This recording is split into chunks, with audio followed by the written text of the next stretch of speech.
So I had a pretty sad story in the New York Post pegged to the death of Alexei Navalny. As sad as that is, it unfortunately is not the only suspicious death of an enemy of Vladimir Putin in Russia.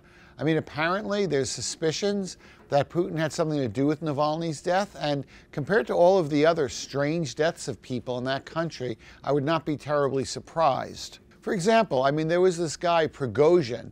He was like a dear friend of Putin for a while. He even led this sort of mercenary army for the guy. He died in a private jet exploding, and it happened after he had a failed, I don't know if you want to call it a coup, but certainly a failed action against the Russian government. Then there was Sergei Protozhenya. He appeared to have died of a suicide, but apparently it was a murder. So it was a fake suicide/murder in Spain, where he was found hanging from a banister. His family paid the price as well, courtesy apparently of, Russia's fearless leader. And these things don't only happen in Russia. There was Dan Rappaport. He exiled himself from Russia because apparently he felt that his life was in danger. He comes to America, he gets into a tiff with this VC company over money, and somehow he falls off the balcony of his apartment building, a high-rise in Washington, D.C. Weird. And then we have another guy who died in the United States, Mikhail Lesin. At one point, he was a big advisor to Putin. Then he started this giant Russian TV station,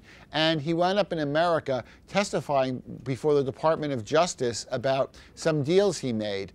Okay, what happens to him? He's found one morning in his hotel room dead from blunt force trauma to the head. Americans, they say that it was a hit job. Russia, they say he might have fallen. I don't know. I think I'm going with the Americans on this one.